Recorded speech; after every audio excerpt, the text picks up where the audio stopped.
اعوذ باللہ السمیع العلیم من الشیطان اللعین الرجیم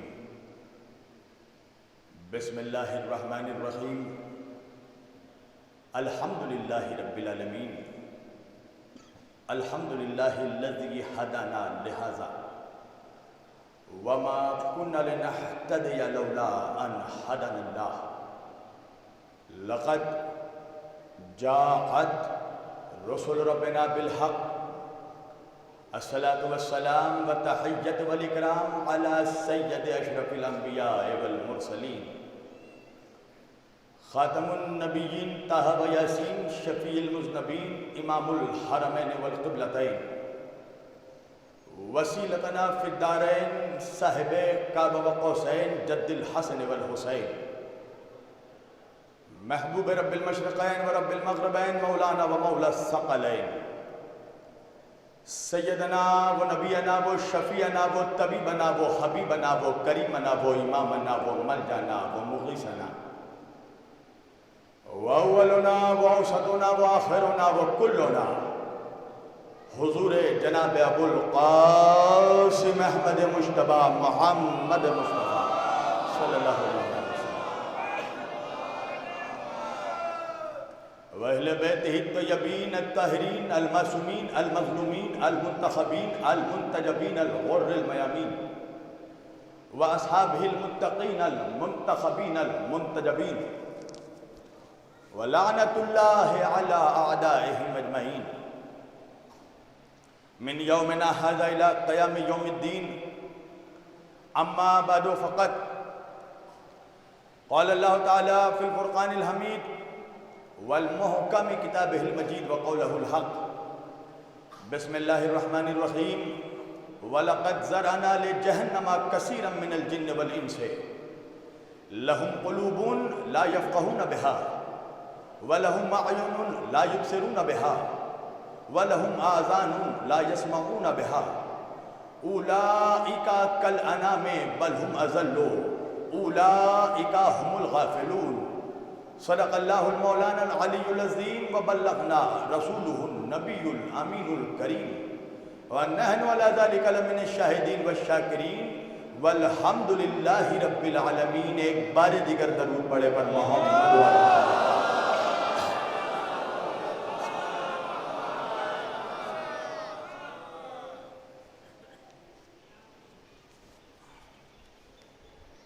عزیزان گرامی،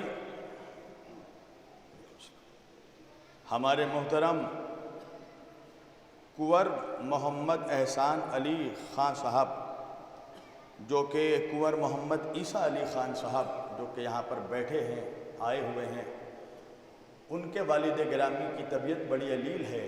ہم سب بارگاہ خدا بند کریم میں دعا کرتے ہیں کہ اے پروردگار کائنات تجھے سید سجاد کا واسطہ انہیں صحت کاملہ شفائے کلیہ عنایت فرما۔ عزیزان گرامی قدر، برادران ملت اسلامیہ، بندگان توحید و عاشقان رسول والے رسول، گدایان دربار بطول، مولا آپ سبوں کے جذبہ ایمانی کو زندہ و سلامت رکھے کہ آج یہ محرم کی 1441 ہجری کی عشرہ محرم کی 5ویں تاریخ ہے اور آپ پنجتن پاک کے صدقے میں مسلسل جس روش ادراک میں ہم نے سفر کا آغاز کیا تھا محرم کی پہلی تاریخ سے، آج وہ اپنے 5ویں مرحلے میں داخل ہو رہا ہے اور اللہ اور اہل بیت اور آپ کے شکر گزاری کے بعد میں شکر گزار ہوں حسینی چینل والوں کا، اور کل سے بالخصوص ہمارے گوہر ایجنسی والے جو گزشتہ کل سے ماشاءاللہ سے اس مجالس کو لائیو دکھا رہے ہیں سوشل میڈیا کے تھرو، میں ان تمام چینل والوں کا اور ان تمام میڈیا والوں کا، اخبار صحافت کا بھی، پرنٹ میڈیا کے جو میری تقریر کو اور تحریروں کے ذریعہ دنیا کو یہ پیغام پہنچا رہی ہے اہل بیت علیہم السلام کی عظمتوں کے حوالے سے میں سبوں کا شکر گزار ہوں اور اللہ سے دعا گو ہوں پروردگار تو اہل بیت طاہرین کے صدقے میں ان سبوں کے توفیقات میں اضافہ فرما اور ان سبوں کے خدمات کو قبول فرما۔ ایک بلند ترین صلوات پڑھے سب مل کر۔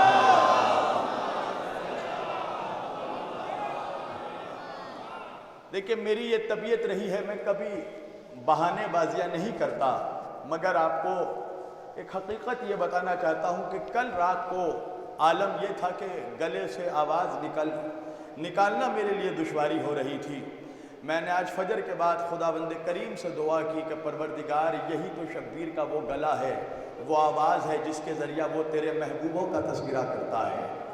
تو خداوند کریم نے اس گناہگار حقیر و ذلیل و جاہل بندے پر رحم کیا اور کچھ آفاقہ مجھے ہوا ہے انشاءاللہ، اور میں گوشہ گزار کروں گا کہ آپ لوگوں کے درمیان دیکھیں میرا یہ ہمیشہ سے مزاج رہا ہے، میں اپنی ہر مجلس کو زندگی کی آخری مجلس سمجھ کر پڑھتا ہوں اور میں کوشش کرتا ہوں کیونکہ آپ میرے مولا کے عزادار ہیں، میں آپ کا نوکر ہوں، یا آپ کے جوتیوں کا صدقہ ہے جو مولا مجھے عطا کرتے ہیں۔ ایک ایک عزادار جو یہاں پر ہے وہ میرے لیے میرے مالک کی حیثیت رکھتا ہے، اس لیے کہ آپ میرے مولا کے غلام ہیں اور میں کوشش کرتا ہوں کہ اپنا کلیجہ فرش عزا پر رکھ دوں، پر اگر کچھ کمی رہ جائے تو اہل بیت طاہرین کے صدقے میں آپ مجھے معاف فرمائیں گے۔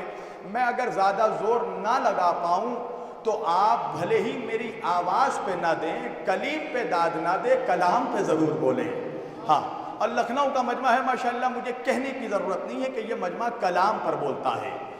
عزیزان گرامی، مسلسل عشرہ محرم کے آغاز سے ہم نے جس موضوع گفتگو پہ مجالس کا آغاز کیا تھا، مشیت، حجت اور خلقت، اور اسی عنوان کو آج آگے بڑھانا ہے اور انشاءاللہ مزید اور 4 روز ہیں ہمارے پاس۔ میں وعدہ تو نہیں کر سکتا کہ میں اس موضوع کو سمیٹ پاؤں گا، مگر انشاءاللہ اپنی استطاعت بھر کوشش کروں گا کہ موضوع کو جہاں سے جہاں ہو سکے آپ حضرات کے درمیان پہنچا سکوں، اس لیے کہ میرے لیے ایک بڑا مشکل مرحلہ ہوتا ہے کیا پڑھوں کیا چھوڑوں۔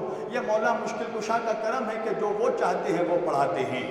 تو عزیزان گرامی، میں نے آغاز سے عرض کیا کہ کائنات کی ابتدا میں مشیت ہے، کائنات کے درمیان میں حجت ہے، کائنات کی انتہا میں خلقت ہے، اور کائنات کی انتہا کے بعد بھی جو شے باقی رہنا ہے وہ مشیت اور حجت ہے۔ تو عزیزان گرامی، اب مشیت نے یہ ارادہ کیا کہ وہ اپنے آپ کو پہچنوائے تو اس نے اپنی حجت کو خلق کیا، اور جب حجت کو خلق کیا تو یہ بھی فرمایا لولا کا لما خلقت الافلاک، اے میرے حبیب اگر آپ نہ ہوتے تو یہ کائنات نہ ہوتی، اگر آپ نہ ہوتے تو میں اس دنیا کو نہ بناتا۔ تو پروردگار نے کائنات میں اپنی مشیت کو کس سانچے میں ڈھالا، کس نظام قدرت کے ذریعہ پروردگار نے مخلوقات کی خلقت کی۔ اللہ نے سب سے پہلے جمادات کو خلق کیا۔ اب سنیے گا، آغاز گفتگو ہو رہی ہے انشاءاللہ، میں زیادہ زور آج نہیں لگا پاؤں گا، مجھے 4 روز تک اپنا گلا بچا کر رکھنا ہے۔ اللہ نے سب سے پہلے جمادات کو خلق کیا، اور میری جان آج ساؤنڈ بالکل بھی ادھر ادھر مت کرنا، اس لیے کہ میں بار بار کہتا ہوں میری تقریر سے کسی کا باکس نہیں پھٹتا، فقط منافقوں کا کلیجہ پھٹ جاتا ہے۔ ہاں، تو ماشاءاللہ لکھنؤ کا مجمع ہے۔ اللہ نے سب سے پہلے، میں آپ کو ناراض نہیں کرنا چاہتا، اللہ نے سب سے پہلے جمادات کو خلق کیا۔ نہیں، یہ جب بھی مجھے غصے سے دیکھتے ہیں مجھے حیرت ہو جاتی ہے۔ اللہ نے سب سے پہلے جمادات کی خلقت کی۔ اللہ نے پہاڑوں کو پیدا کیا، اللہ نے پتھروں کو پیدا کیا، اللہ نے چٹانوں کو پیدا کیا، اللہ نے ریگزاروں کو پیدا کیا، اللہ نے میدانوں کو پیدا کیا۔ تو یہ خلقت جمادات پروردگار نے کی۔ اب جب جمادات کو خلق کر دیا تو اللہ نے جمادات کو ایک عجیب و غریب طریقے سے خلقت دی۔ آپ نے دیکھا ہوگا پہاڑوں کو، پہاڑوں میں کوئی شیپ نہیں ہوتا، پہاڑوں کا کوئی ڈیزائن نہیں ہوتا، پہاڑوں میں کوئی مسلسل ترتیب نہیں ہوتی، پہاڑ عجیب و غریب ڈیزائن کے ہوتے ہیں، عجیب و غریب شکل و شباہت کے ہوتے ہیں۔ آپ نے چٹانوں کو دیکھا ہوگا، چٹانوں میں کوئی ڈیزائن نہیں ہوتا، چٹانوں میں مسلسل کوئی ترتیب نہیں ہوتی، عجیب و غریب انداز میں اللہ نے چٹان چٹانوں کو خلق کیا. دیکھیں ماشاءاللہ ہمارے سنجے بھائی کے بڑے بھائی دبئی سے تشریف لائے ہیں. میں آپ کا شکر گزار ہوں کہ آپ اتنی محبت کرتے ہیں. آپ آگے یہاں پہ. مولا تمام عزاداروں کو صحیح و سلامت رکھے اور اس پورے مجمع کو نظر بد سے محفوظ رکھے. تو اللہ نے جب جمادات کو خلق کیا، پہاڑوں کو پیدا کیا، چٹانوں کو پیدا کیا، پتھروں کو پیدا کیا، تو اس میں اللہ نے اس میں کوئی شیپ نہیں دیا، کوئی پراپر شیپ نہیں دیا. عجیب و غریب ترتیب پر تکونا بنا دیا، چوکور بنا دیا.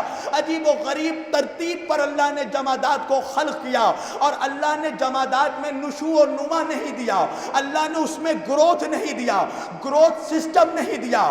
تو اللہ نے جب جمادات کو خلق کر دیا، اس کے فوراً بعد اللہ نے نباتات کو خلق کیا. اب جب نباتات کو خلق کیا، بھائی نباتات کیا ہے؟ اللہ نے پیڑ پودوں کو خلق کیا، اللہ نے درختوں کو خلق کیا، اللہ نے جنگلوں کو بنایا، اللہ نے درختوں کو پیدا کیا.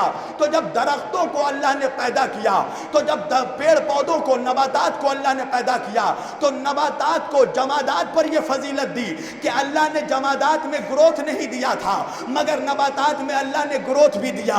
یعنی گروتھ ہونے کا سسٹم بھی دیا کہ جو کل تک بیج تھا وہ پودا بنے گا، جو کل تک پودا تھا وہ درخت بنے گا. اللہ جانے کہاں ہے مجمع. جو درخت بنے گا اس میں شاخیں بھی نکلیں گی، اس میں ٹہنیاں بھی نکلیں گی.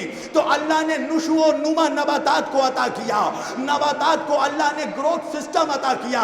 تو جب اللہ نے نباتات کو خلق کیا، تو اللہ نے نباتات سے بھی مفضول، نباتات سے بھی افضل مخلوقات کو خلق کیا. نباتات کے بعد اللہ نے حیوانات کو خلق کیا، حیوانوں کو خلق کیا. اور حیوانوں کو فضیلت یہ دی اللہ نے کہ حیوانوں میں اللہ نے گروتھ بھی دیا، بالغی بھی دی، اور ساتھ ساتھ حیوانوں کو اللہ نے حرکت بھی دی، اللہ نے موومنٹ بھی دی. بھائی نباتات کو اللہ نے حرکت نہیں دی. درخت اپنے مقام سے ہل نہیں سکتا، درخت گروتھ تو پا سکتا ہے مگر درختوں میں موومنٹ نہیں ہوتا، نباتات میں موومنٹ، حرکت نہیں ہوتا، یہ چل پھر نہیں پاتے. مگر اللہ نے جب حیوانوں کو پیدا کیا تو ان کو گروتھ سسٹم بھی دیا، ان کو موومنٹ بھی دیا، ان کو حرکت کرنے کی توفیق بھی دی کہ وہ ایک جگہ سے دوسری جگہ جا سکے، انہیں ہاتھ پیر بھی دیا. اب اللہ نے جب حیوانوں کو خلق کر دیا تو اب اللہ نے حیوانوں سے بھی افضل خلقت کو خلق کیا، اور وہ ہے انسانات، وہ ہے انسان.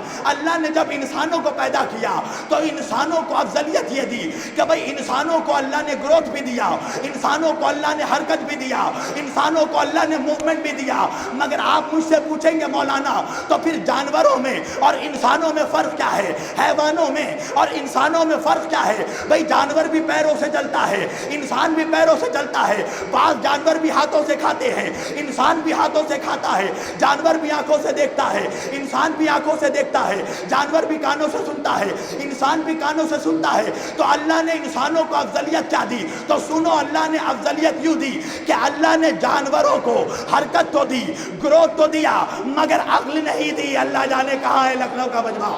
اللہ نے حیوانات کو عقل نہیں دی، اللہ نے انسان کو سطح عمومی سے کچھ بلند کر دیا.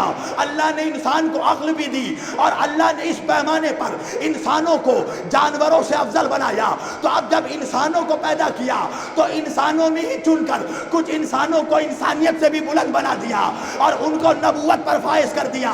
تو اب آپ پوچھیں گے کہ نبیوں میں اور عام انسانوں میں فرق کیا ہے؟ بھائی نبی بھی دیکھتا ہے، انسان بھی دیکھتا ہے، نبی بھی سنتا ہے، انسان بھی سنتا ہے، نبی بھی کھاتا ہے، انسان بھی کھاتا ہے، نبی بھی پیتا ہے، انسان بھی پیتا ہے. مگر فرق ہے میری جان، اللہ نے انسانوں کو فقط عقل دی ہے مگر اللہ نے نبیوں کو عقل بھی دی ہے، عصمت بھی دی ہے، نبوت بھی دی ہے. وہی بھی کیا ہے، وہی بھی کیا ہے. تو بھائی بات سمجھ میں آئی نا کہ اللہ نے ایک خلقت کو دوسری خلقت پر فوزیت دی ہے، اللہ نے ایک خلقت کو دوسری خلقتوں پر افضلیت دی ہے. تو بہت توجہ عزیزان گرامی. تو اب بات سمجھ میں آ گئی کہ کائنات کی ساری خلقتوں کو یہ حق نہیں ہے کہ وہ یہ کہہ سکے کہ ہم بھی اس خلقت کے جیسے ہیں، ہم بھی اس خلقت کے جیسے ہیں. بھائی توجہ کیجئے گا، اگر کوئی حیوان یہ کہے، اگر کوئی بندر یہ کہے کہے کہ ہم انسان جیسے، تو اب بندروں سے سوال ہوگا تم انسانوں جیسے کیسے ہو گئے؟ کہا وہ بھی آنکھوں سے دیکھتے ہیں، ہم بھی آنکھوں سے دیکھتے ہیں، وہ بھی کانوں سے سنتے ہیں، ہم بھی کانوں سے سنتے ہیں، وہ بھی پیروں سے چلتے ہیں، ہم بھی پیروں سے چلتے ہیں۔ تو جواب یہ دیا جائے گا بندروں مگر اللہ نے انہیں عقل دی ہے، تمہیں نہیں دی ہے۔ تو اگر کوئی مسلمان یہ دعویٰ کرے کہ ہم نبی جیسے، تو ان کو جواب یہ دیا جائے گا کہ اللہ نے نبیوں پر وحی کی ہے، تم پر نہیں کی ہے۔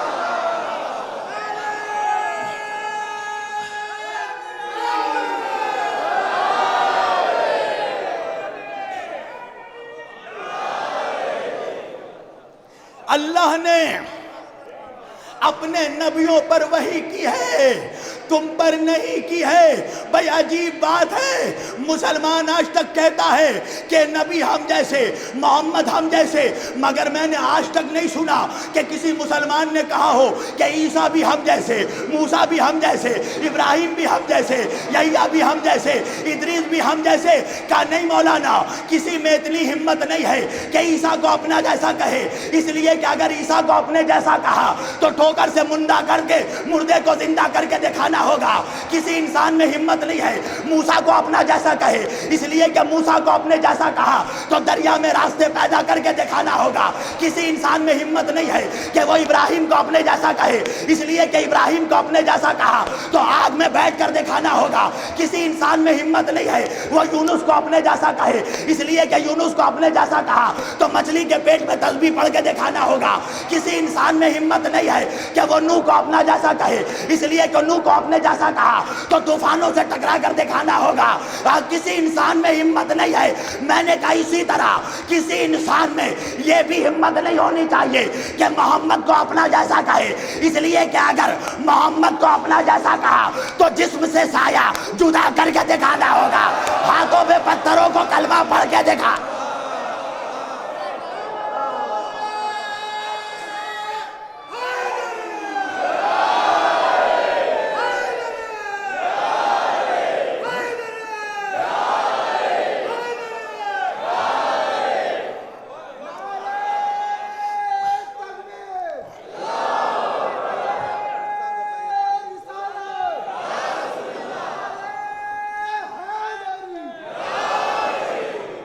کسی انسان میں ہمت نہیں ہے،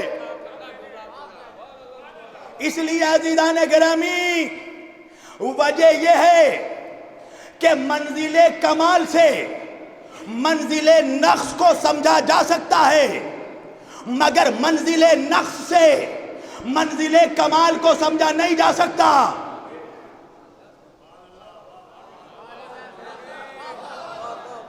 میری مجبوری یہ ہے کہ میں لکھنؤ میں پڑھ رہا ہوں، اردو میں پڑھ رہا ہوں۔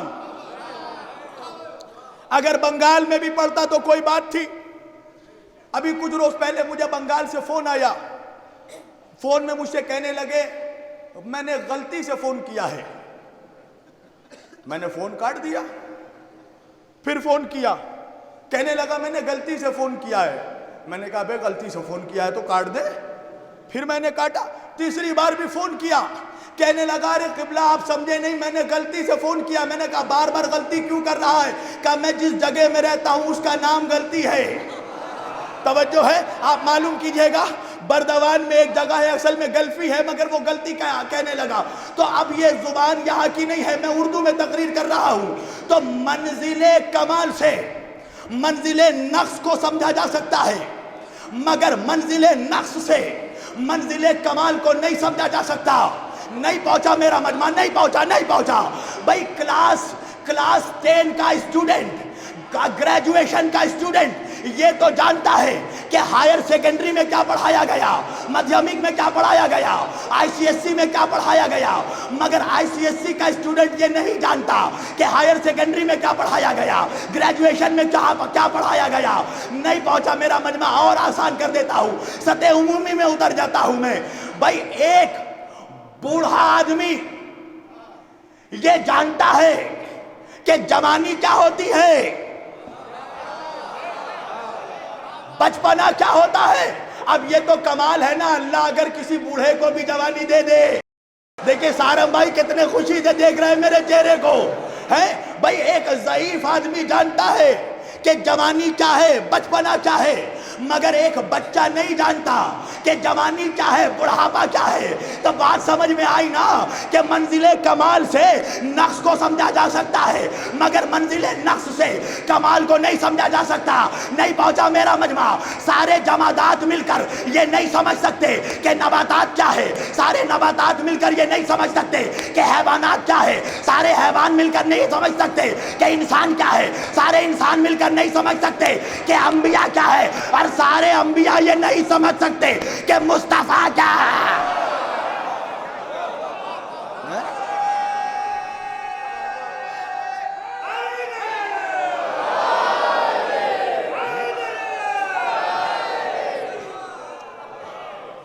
بلند ترین درود پڑھے، درود میں کوئی کنجوسی نہیں، بلند ترین درود پر محمد والے محمد پر۔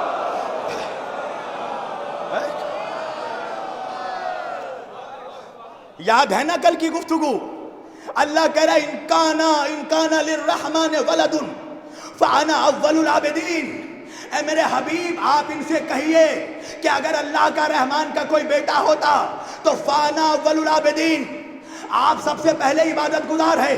دوسری طرف سورہ جمعہ میں فرمایا بسم اللہ الرحمن الرحیم یسبح للہ ما فی السماوات وما فی الارض الملک القدوس العزیز الحکیم هو الذی بعث فی الامیین رسولا منهم یتلو علیہم آیاته ویزکیہم ویعلمهم الکتاب والحکمہ وان کانوا من قبل لفی ضلال مبین۔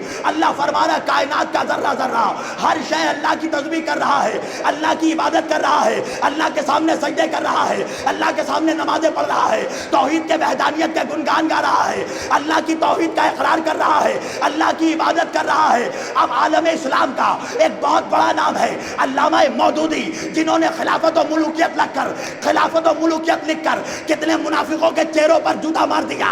علامہ مودودی فرماتے ہیں اسی آیت کے ذیل میں کہ جب اللہ یہ کہہ رہا ہے کہ کائنات کا ذرہ ذرہ اللہ کی عبادت کرتے ہیں، اللہ کی عبادت کرتی ہے، تو پھر یہ بھی ماننا پڑے گا کہ جب کائنات کا ذرہ ذرہ اللہ کی عبادت کرتا ہے تو پھر کائنات کا ذرہ ذرہ مسلمان ہوا۔ اللہ اکبر، اللہ اکبر۔ وہ کہتے ہیں جب کائنات کا ذرہ ذرہ اللہ کی عبادت کر رہا ہے تو پھر یہ بھی ماننا پڑے گا کہ کائنات کا ذرہ ذرہ مسلمان ہے۔ کیا مطلب؟ کہا چاند مسلمان ہے، سورج مسلمان ہے، زمین مسلمان ہے، آسمان مسلمان ہے، پیڑ پودے مسلمان ہے۔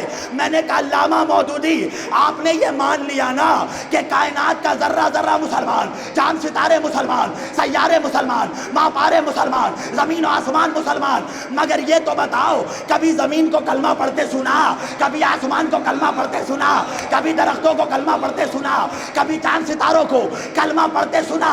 کہا نہیں کسی نے نہیں سنا، مگر سب کو یقین ہے، سب کو یقین ہے، سب کو یقین ہے کہ یہ سب کے سب مسلمان ہے۔ میں نے کہا جب بن سنے ساری کائنات کو مسلمان مانتا ہے تو ایک کے لیے ضد کیوں ہے کہ ابو طالب کا کلمہ؟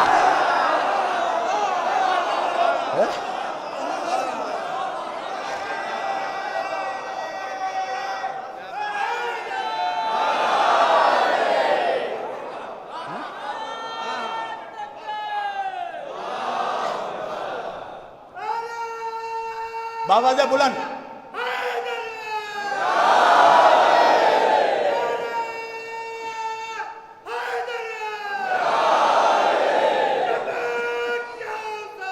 لبیک لبیک۔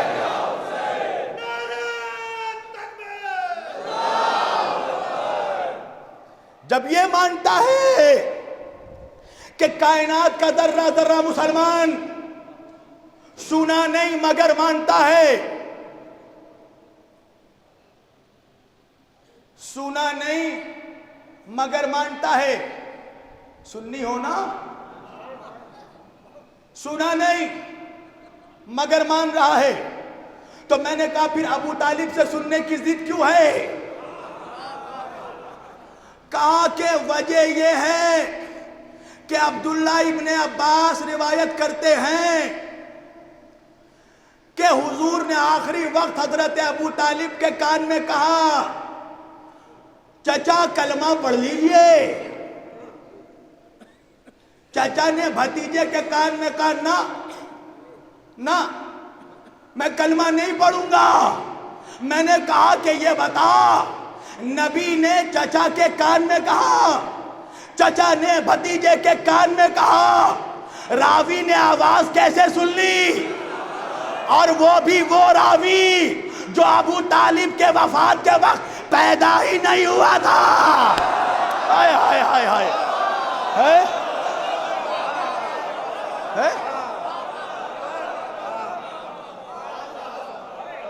کیسے سن لیا؟ تاریخ نے لکھا یا تو پیدا نہیں ہوئے یا 2 سال کے تھے. کہا نہیں فقط وہی راوی تھوڑی ہے. میں نے کہا اور کون ہے؟ کہا حضرت ابو ہریرہ. میں نے کہا وہ مسلمان ہی نہیں تھے. وفات ابو طالب کے وقت ایمان ہی نہیں لائے. میں نے کہا تو بھی بڑا چالاک مولوی ہے. ارے نبی جو بات کان میں کہتا ہے وہ تو سنائی دے دیا، اور جو بڑے مجمع میں غازی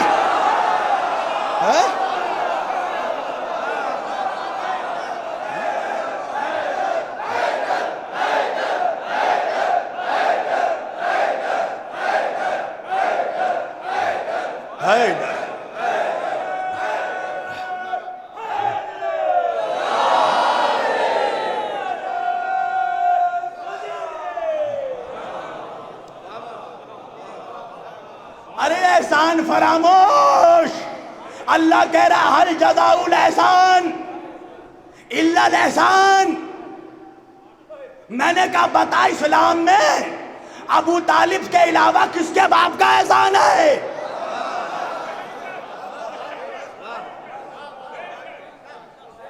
جس نے ہر لمحے تیرے نبی کو دشمنوں سے بچایا، ورنہ جیسے زکریا شہید ہوئے ہمارے آقا کو بھی شہید کر دیا جاتا. بھائی اب مجبوری ہے، مسلمانوں کے سامنے ہر چیز کھول کھول کے پڑھنا پڑتا ہے. طائف کا واقعہ یاد ہے؟ واقعات تو بہت ہیں، ابن حشام نے بھی لکھ دیا سیرت میں. اب یہ واقعہ سنیے جو مشہور و معروف واقعہ سب کو پتا ہے. طائف میں میرے نبی پہنچے، کفاروں نے سازش کیا کی؟ کہا دیکھو عرب میں ابھی کوئی اتنا بڑا بہادر تو ہوا نہیں ہے کہ ابو طالب کے رہتے ہوئے محمد سے مقابلہ کرے. اللہ اکبر اللہ اکبر. تو کیا جائے؟ کہ چھوٹے چھوٹے بچوں کو بھیج دو، ہاتھوں میں پتھر دے کر بھیجو. 200-250 بچے بھیجے گئے. اچھا بچوں کو خود نہیں معلوم تھا ہمارا باپ کون ہے. اللہ اکبر. میرے نبی کو اذیت دینے کے لیے بھیجے گئے پتھر دے کر. اب ان 200-250 ذلیل زادوں کے بچوں نے میرے نبی کو اتنی اذیت دی کہ میرا نبی لہو لہان ہو گیا. میرے نبی کا لباس مبارک خون سے شرابور ہو گیا، پیر تک لہو بہنے لگا. اب جب نبی واپس گھر آئے، سرکار ابو طالب نے دیکھا، دل کا عشق آنکھوں سے آنسو بن کے چھلک پڑا. کہا میرے لال، میرے بھتیجے، اے میرے محمد، یہ تیرا حال کس نے کیا؟ کہا طائف کے بچوں نے، طائف کے بدماشوں نے اپنے اپنے بچوں کو بھیجا. کسی نے پتھر مارا، کسی نے کنکر مارا، اور میرا یہ حال ہو گیا. حضرت ابو طالب نے آقا کا ہاتھ پکڑا، لے کر گئے عرب کے سرداروں کے پاس. کہا تم نے میرے محمد کا کیا حال کر دیا؟ کہا ہم نے کب کیا؟ یہ تو بچوں نے کیا ہے. اے ابو طالب، یہ بچوں کا معاملہ ہے، بچوں میں چھوڑ دو. بچوں کا معاملہ ہے، بچوں میں اللہ، بچوں کا معاملہ ہے، بچوں میں چھوڑ دو. حضرت ابو طالب نے کہا ٹھیک کہہ رہے ہو، بچوں کا معاملہ ہے، بچے پہ ہی چھوڑوں گا. واپس آئے. اب جب نبی دوسرے دن جانے لگے، میرا محمد اکیلا تو نہیں جائے گا، علی تو بھی جا. اب جو علی گئے، آئے بچے، کسی کا ہاتھ توڑا، کسی کا پیر توڑا، کسی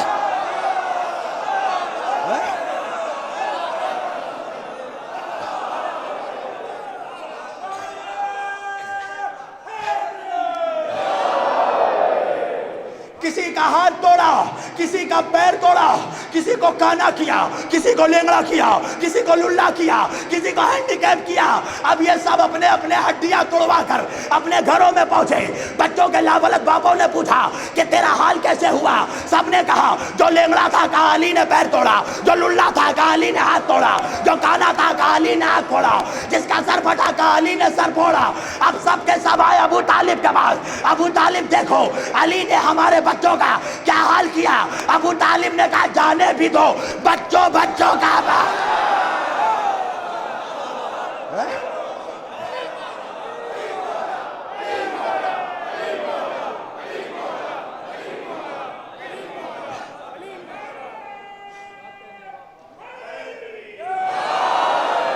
ایک بلند ترین صلوات بھی پڑھے محمد و آل محمد پر.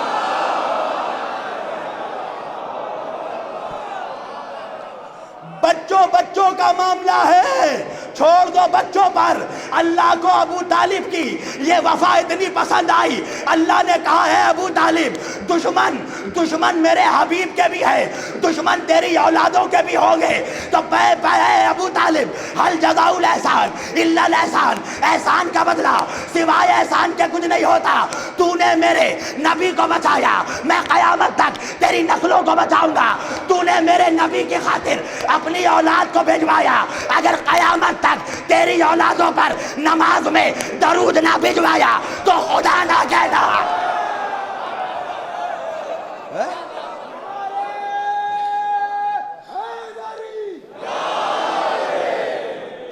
ایک بلند ترین صلوات پڑھے پر محمد و آل محمد.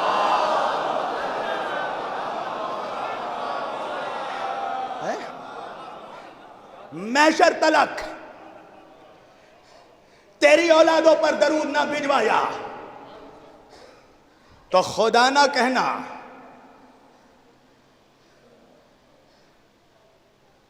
ہم جیسے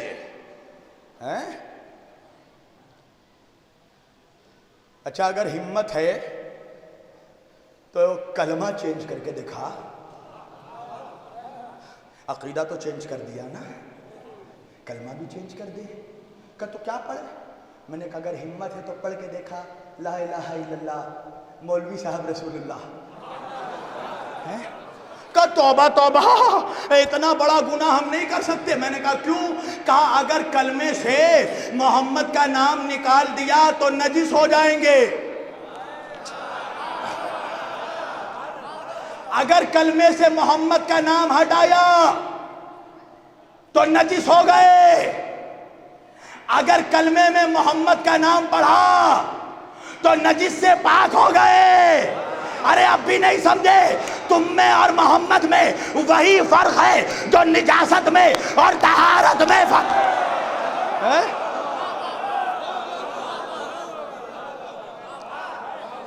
وہی فرق ہے. تو اب اللہ نے خلقت کو خلق کیا.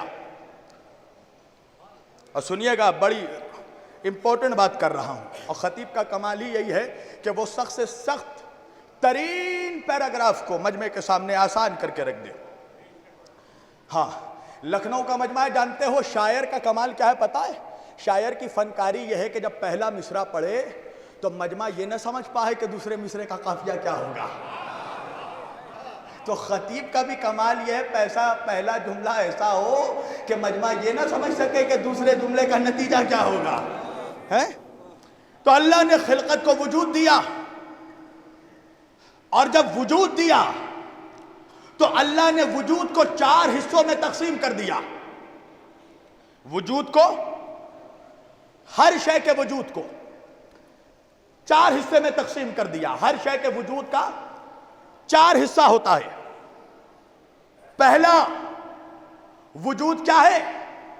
ہر شے کا، انسان، جمادات، نباتات، حیوانات، انسانات، تمام مخلوقات، سب کے 4 وجود ہیں. پہلا وجود وجود مکتوبی. یاد رکھیے گا، آپ نے سن رکھا ہے کیا؟ میں پہلی بار پڑھ رہا ہوں یہ نقطہ. پہلا وجود وجود مکتوبی، مکتوبی وجود. دوسرا وجود وجود ملفوظی، ملفوظی وجود، تیسرا وجود وجود ذہنی خیالی وجود، اور چوتھا وجود حقیقی وجود۔ وجود حقیقی چار وجود ہیں، وجود مکتوبی، وجود ملفوظی، وجود ذہنی اور وجود حقیقی۔ چاروں میں فرق کیا ہے؟ آسان کر دوں بھائی، سارم بھائی ہیں، میں نے سارم بھائی کا نام کاغذ میں لکھا، تو کاغذ میں جب لکھا سارم مہدی، ان کا نام بھی بڑے دیر سے مجھے یاد ہوا، ان کو شکایت رہتی تھی میں سارنگ کہہ کے پکارتا تھا، یہ سوامی سارنگ آپ ہی کے شہر کے ہیں نا، سارم مہدی لکھ دیا کاغذ میں۔ تو اب یہ سارم مہدی جو کاغذ میں لکھا یہ کیا ہے؟ یہ سارم مہدی کا مکتوبی وجود ہے، لکھا ہوا وجود، یہ ہے مکتوبی وجود۔ اچھا، سارم مہدی کا نام میں نے زبان سے لیا، تو اب جو زبان سے لیا یہ ہو گیا سارم مہدی کا ملفوظی وجود، لفظوں میں آ گیا۔ اب میں نے سارم مہدی صاحب کے بارے میں سوچا، فلاں دن انہوں نے سفاری سوٹ پہنا تھا، اب جو یہ خیال کیا تو یہ ہے ذہنی وجود، اور یہ جو میرے سامنے بیٹھے ہیں یہ ہے ان کا حقیقی وجود۔ اللہ اکبر! کبھی ایسی باتیں سن لیا کرو میری جان، ایسی باتیں کبھی کبھی سن لیا کرو، یہ ہے ان کا حقیقی وجود۔ اچھا چلو اور سطح عمومی پہ اور اتر جاتا ہوں، بچوں کے لیے ہلکا کر دیتا ہوں۔ بھائی پانی کا گلاس ریڈی رکھیے۔ پانی میں نے کاغذ میں لکھا، یہ ہے پانی کا مکتوبی وجود۔ میں نے زبان پر پانی کہا، یہ ہے پانی کا ملفوظی وجود۔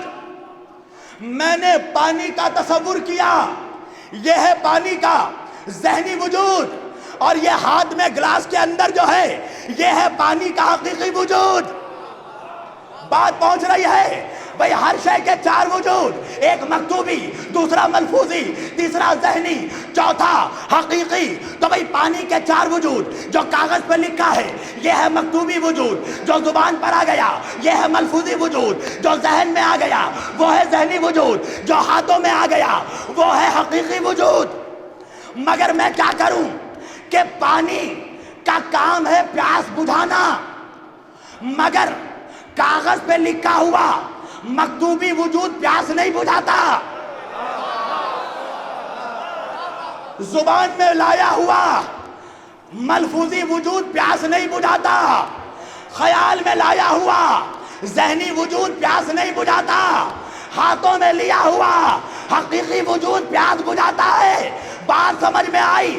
تین پیاس نہیں بجھاتے۔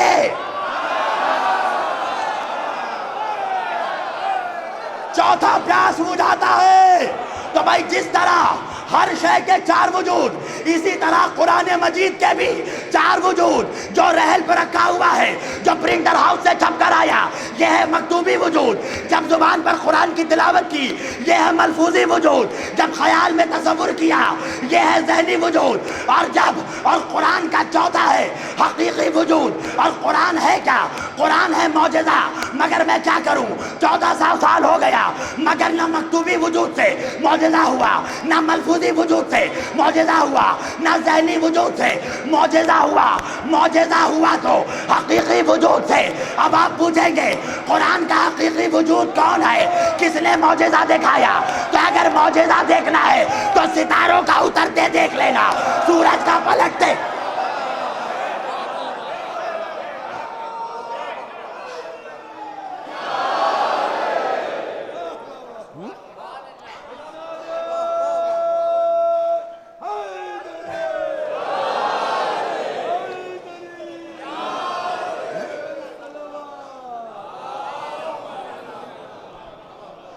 یہ جو تمہارے پاس رحلوں میں رکھا ہے نا، یہ اصل نہیں ہے میری جان، یہ نقل ہے، یہ نقل ہے۔ قرآن ریڈی میڈ چھپ کر عثمانیہ بک ڈپو سے نازل نہیں ہوا ہے، قرآن وحی کی شکل میں آیا۔ اب کہاں پہ؟ میرے نبی کے قلب پہ۔ تو جو میرے نبی کے قلب پہ آیا، میرے نبی نے سنایا، مسلمانوں نے لکھا، پرنٹنگ ہاؤس میں گیا، چھپ کر گھروں میں آ گیا، تو تم جو قرآن پڑھ رہا ہے میری جان، یہ قرآن کا حقیقی وجود نہیں ہے، مکتوبی وجود ہے، یہ اصل نہیں ہے، یہ شبیہ ہے۔ اب آج کے بعد شبیہ بنانا حرام مت کہنا ہے۔ قرآن کا حقیقی وجود محمد کے سینے کے اندر، مکتوبی وجود رحل میں، تو اب یہی رحل میں جو مکتوبی وجود ہے میرے پاس، اگر کوئی اس میں عیب نکالے، کوئی اس میں کمیاں ڈھونڈے، کوئی کہے کہ اس میں کچھ کمی ہے، کچھ خلل ہے، تو سارے مسلمانوں کے مولوی مل کر فتویٰ دیں گے کہ یہ اسلام سے خارج۔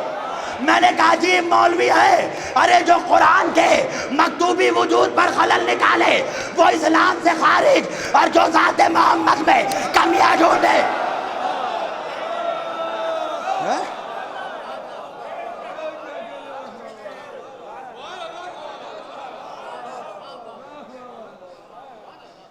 جو حقیقی وجود میں کمیاں ڈھونڈ رہا ہو، اس کا کیا ہوگا؟ یہی وجہ ہے کہ جنہوں نے کمیاں ڈھونڈی ہیں نا، انہوں نے پہرے لگا دیے ہیں،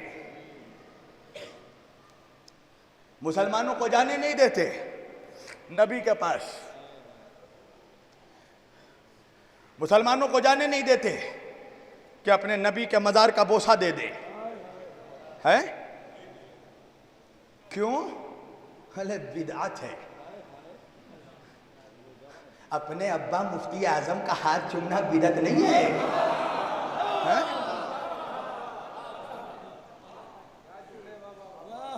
دیکھیں ایک واقعہ مجھے یاد آ گیا، دیکھیں یہی معجزہ ہے اس منبر کا۔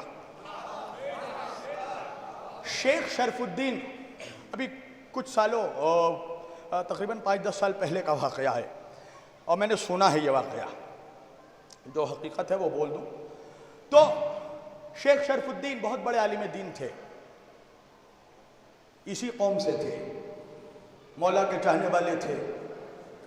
شیخ شرف الدین کی دعوت کی شاہ فیصل نے بلایا، اور اس وقت آل سعود کا جو درباری مفتی اعظم تھا وہ تھا عبداللہ بن باز۔ بھئی باز نہیں چھوڑا ہوگا کسی کے جھولے میں، ہیں عبداللہ بن باز۔ بھئی تاریخ میں نام تو دیکھیے آپ، نام بھی عجیب و غریب ہیں۔ ابن زیاد کا جو باپ تھا اس کا نام تھا زیاد ابن ابی، کیا مطلب؟ اپنے باپ کا بیٹا، اسے پتہ ہی نہیں تھا کس کے باپ کا بیٹا ہے۔ اب مولا کے چاہنے والے شیخ شرف الدین جب آئے تو شاہ فیصل نے عبداللہ بن باز کو بیٹھایا۔ میں نے سنا ہے کہ یہ کانا بھی تھا، ہے نا، ہر زمانے کا دجال کانا ہوتا ہے، کوئی حیرت کی بات نہیں، کانا بھی تھا۔ اب اس کے سامنے علامہ شیخ شرف الدین کو بیٹھایا گیا۔ شاہ فیصل نے کہا دیکھو یہ جہان تشیع کے بہت بڑے عالم دین ہیں، بہت بڑے عالم دین ہیں۔ اس نے فوراً کہا کہ ان پر اللہ کی لعنت ہو۔ اس ملعون نے کہا ان پر اللہ کی لعنت ہو۔ تو شاہ فیصل نے دل میں مسکرا کر کہا چلو یہ سب بات ختم کرو، کھانا شروع کرتے ہیں۔ علی والا ہوتا ہے، چاہے وقت کا جتنا بڑا بھی ابن زیاد کیوں نہ بیٹھا ہو، اگر علی والا دربار میں کھڑا ہو جاتا ہے تو اپنے وقت کا مختار ہوتا ہے۔ شیخ شرف الدین نے کہا میں کھانا نہیں کھاؤں گا۔ کہا چھوڑیے ختم کیجئے۔ کہا نہیں، اب اسے بتانا ہوگا کہ اس نے لعنت کیوں کی۔ شاہ فیصل نے کہا چھوڑیے ختم۔ کہا نہیں، شروع تم نے کیا، ختم تو ہم کریں گے۔ ارے تاریخ ہے، ختم ہم کریں گے، ارے ختم ہم کریں گے، ابھی کچھ دبا نہیں ہے، ابھی تو گڑے ہوئے مردوں کو اکھاڑنا ہے۔ ختم تو ہم کریں گے میری جان، ہے ہم کریں گے ختم. کہا اسے بتانا ہوگا لعنت کیوں کی. کہا ٹھیک ہے بتاؤ جناب. کہنے میاں بتاؤ لعنت کیوں کی. کہا یہ لوگ بدعت کرتے ہیں. کیسے. کہا یہ لوگ قبر امام حسین کا بوسہ لیتے ہیں. یہ لوگ تعزیہ بنا کر اس کا بوسہ لیتے ہیں. علم کا بوسہ لیتے ہیں. ان سے پوچھو کیوں چومتے ہیں. ابھی شیخ شرف الدین وہ سوال کر رہا تھا. شیخ شرف الدین نے اپنے خیالوں میں اپنے وقت کے امام سے مدد مانگی. امام میری مدد کرو اس منافق کو جواب دینا ہے. ابھی وہ سوال کر ہی رہا تھا اتنے میں ایک شاہی مہمان آیا اور اس نے آ کر کہا شاہ فیصل میں اپنے ہاتھوں میں قرآن لے کر آیا ہوں. یہ نبی کے زمانے کا قرآن ہے. ہرنی کے چمڑے میں لکھا ہوا ہے. سونے کی تاروں سے لکھا ہوا ہے. مخمل سے لپٹا ہوا ہے. جیسے ہی شاہ فیصل نے سنا ایک مرتبہ کھڑا ہو گیا. قرآن کو لیا آنکھوں میں لگایا. اس کے تاروں کو چوما. مخملی کپڑوں کو چوما. تو ایک مرتبہ شیخ شرف الدین نے کہا یہ بتا تو نے بوسہ کیوں لیا. تو نے چمڑے کا بوسہ کیوں لیا. تو نے مخمل کا بوسہ کیوں لیا. کہا میں نے مخمل کا بوسہ نہیں لیا. چمڑے کا بوسہ نہیں لیا. چمڑے کے اندر جو قرآن کی آیت موجود ہے اس کا بوسہ لیا. تو شیخ شرف الدین نے کہا ہم بھی تعزیے کا بوسہ نہیں حسین کے قدموں کا بوسہ.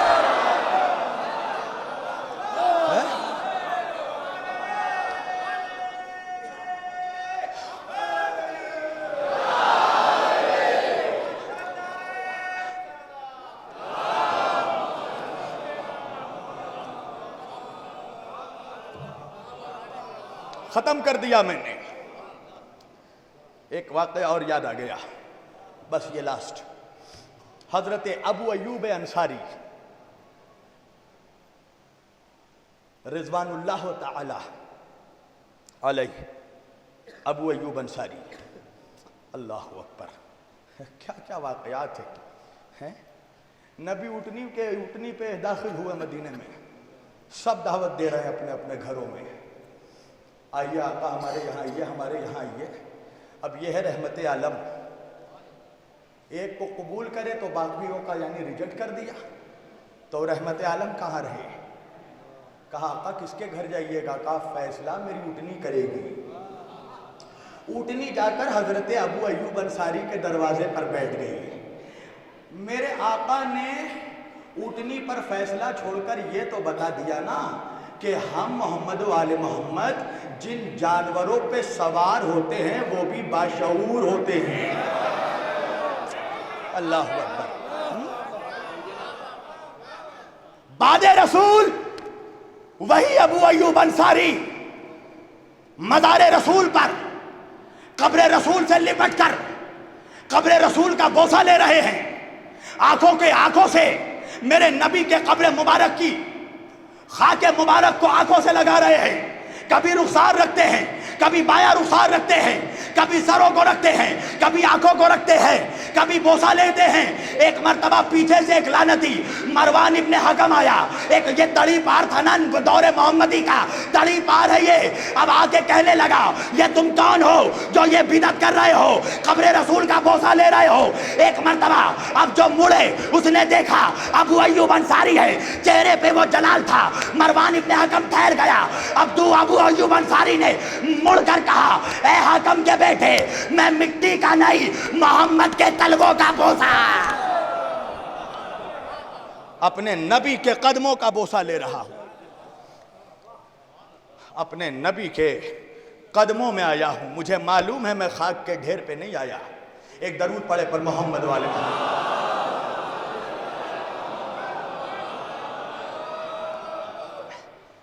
ان کے قدموں پہ آیا ہوں. اس لیے ہم بھی کربلا جا کر زریوں کو نہیں چومتے. ہمیں شوق نہیں ہے سونے کو بوسہ لینے کا. سونے کی تجارت تو کر رہا ہے مسلمانوں کی دولت پر. ہم اپنے آقا کے قدموں کا بوسہ لیتے ہیں. اور سن تیری نسلیں ختم ہو جائیں گی. تو ہمیں کربلا جانے سے روک نہیں سکتا. یہ ہمارے آبا و اجداد کی قربانیاں ہیں کہ آج ہم کروڑوں کی تعداد میں جا کر کربلا کی زیارت کر رہے ہیں۔ بہت آسان دور پایا ہے تم نے، اس لیے میں کہتا ہوں اس کا احترام کرو۔ ایسے ایسے لوگوں نے زیارت کربلا کی ہے کہ تصور سے بھی باہر ہے۔ ایسا ایسا دور آیا ہے، ایک دور یہ آیا کہ بادشاہ وقت نے اعلان کیا کہ جو روضہ امام حسین علیہ السلام کی زیارت کو جائے گا اسے اپنے بچے کی لاش کے اوپر سے گزرنا پڑے گا۔ تاریخ نے لکھے ہیں واقعات، لوگ اپنے بچوں کے جنازوں کے اوپر سے گزر کے پہنچے ہیں کربلا۔ ایک بادشاہ جس نے اعلان کیا تھا کہ کربلا جانے کے لیے ہاتھ کٹوانے پڑیں گے، شاید آپ لوگوں نے سنا ہوگا۔ ایک ضعیفہ کربلا جانے لگی، اس کو راستے میں سپاہیوں نے روک دیا۔ کہاں جا رہی ہے؟ کہا اپنے مولا کے چوکھٹ پہ جا رہی ہوں۔ کہا پتہ ہے نا زیارت مشروط ہے، شرط پوری کرنی ہوگی۔ کہا معلوم ہے، ہاتھ کٹوانے ہوں گے۔ کہا ہاں۔ اپنا ہاتھ بڑھا۔ اس ضعیفہ نے اپنا بایاں ہاتھ بڑھایا۔ سپاہیوں نے کہا دایاں ہاتھ کیوں نہیں بڑھاتی ہے؟ کہا دایاں ہاتھ تو پچھلی زیارت میں کٹوا چکی ہے۔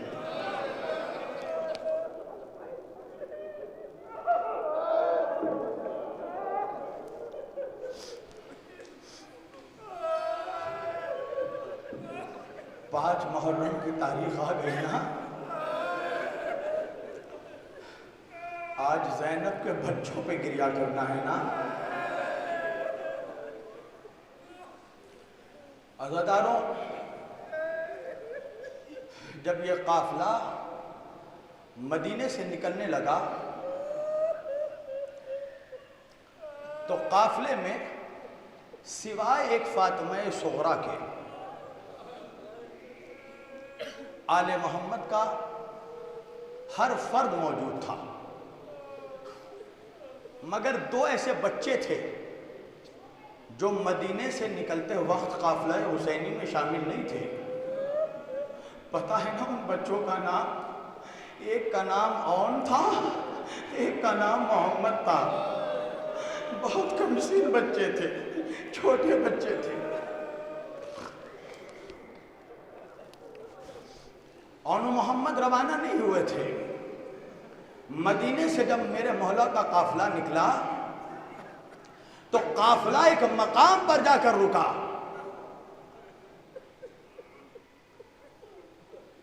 ٹھہرا دیا مولا حسین نے قافلے کو۔ ابھی کچھ ہی لمحے گزرے تھے کہ ایک مرتبہ حسین نے کیا دیکھا؟ عبداللہ ابن جعفر طیار چلے آ رہے ہیں۔ عبداللہ آئے، مولا کو سلام کیا۔ ابا عبداللہ الحسین نے جواب سلام کیا۔ پتہ ہے نا کہ عبداللہ نے جب جناب زینب کا رشتہ بھیجا تھا تو مولا حسین نے اسی شرط پہ رشتہ قبول کیا تھا کہ عبداللہ میں اسی شرط پہ تیرا رشتہ قبول کروں گا، اپنی بہن کا ہاتھ تیرے ہاتھ میں دوں گا کہ جب میری بہن میرے ساتھ سفر میں روانہ ہو تو اسے روکنا مت عبداللہ۔ عبداللہ نے کہا مولا قسم ہے اس ذات کی میں کبھی زینب کو نہیں روکوں گا۔ جب عبداللہ آئے ایک مرتبہ حسین کا دل بھر آیا، اللہ جانے عبداللہ کس لیے آیا ہے۔ ایک مرتبہ عبداللہ آ کر بیٹھے، کہا عبداللہ آنے کا سبب؟ کہا مولا، اے میرے مولا مجھے ایک مرتبہ ثانیہ زہرا سے ملنے کی اجازت دے دے۔ حسین نے کہا تم زینب کے شوہر ہو، مجھ سے اجازت لینے کی ضرورت نہیں، آپ جا سکتے ہیں، اپنی زوجہ سے ملاقات کر سکتے ہیں۔ ادھر عبداللہ جانے لگے، فضہ نے خبر کی زینب تیرا شوہر آ رہا ہے، تیرا سہاگ آ رہا ہے۔ زینب مصلی پر بیٹھ گئی، پروردگار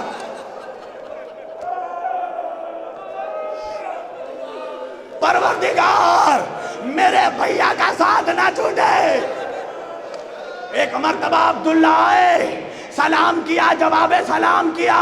ایک مرتبہ عبداللہ کہنے، زینب نے کہا عبداللہ کچھ کہنے سے پہلے میری بات سن لو۔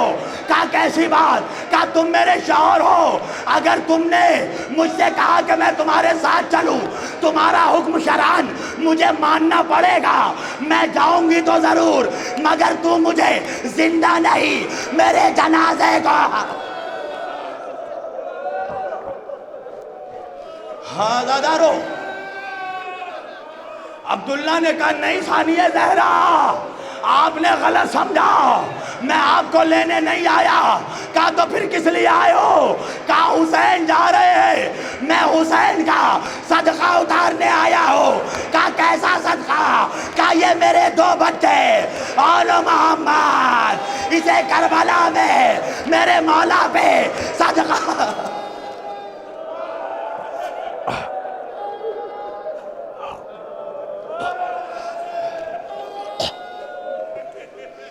ہاں زادارو،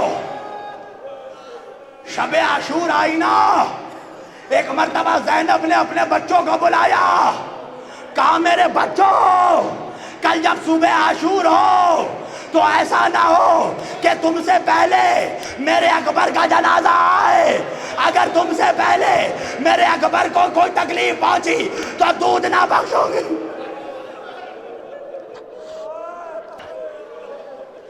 زینب سے بچوں نے کہا اماں آپ مطمئن رہیے اماں، ہم بھیا اکبر سے پہلے اپنے جان کے نذرانے اپنے ماموں کے قدموں پر نچھاور کر دیں گے۔ ہاں زادارو، تاریخ نے لکھا جب عاشور کا مصیبت زدہ سورج نمودار ہوا نا، بچے بار بار ماں کے خیمے میں آتے تھے، ماں بچوں کا چہرہ نہیں دیکھتی۔ ہاں دادارو، جب کچھ وقت گزرا نا، ایک مرتبہ زینب کے خیمے میں بچے آئے، زینب نے بچوں کو نہیں دیکھا، کہا اماں ہمارا چہرہ کیوں نہیں دیکھتی؟ کہا اب تک زندہ ہو۔ بچے دوڑتے ہوئے گئے، ماموں جان ہمیں اجازت دے دو۔ ہاں زادارو، حسین اجازت نہیں دیتے، خیمے میں آئے، کہا اماں اجازت مانگتے ہیں، ماموں اجازت نہیں دیتے۔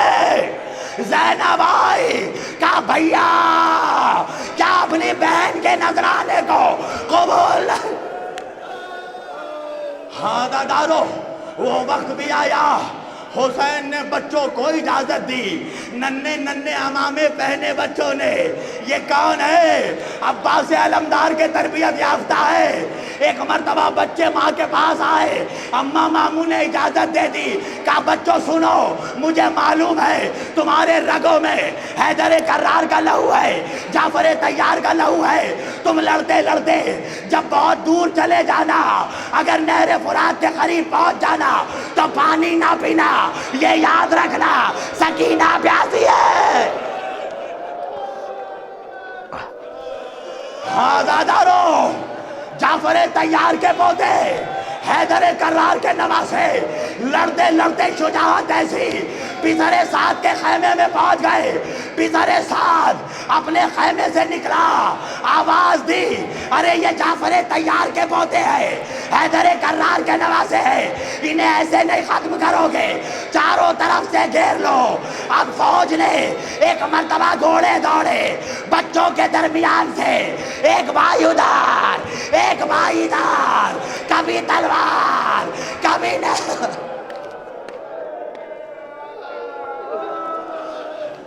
ماموں جان مدد کا، ماموں ایک مرتبہ عباس دوڑے، ادھر سے حسین دوڑے، بچوں کو گود میں لیا، کہا ماموں جان اماں سے کہہ دینا ہم نے فرات پر قبضہ کیا مگر پانی نہیں ملا۔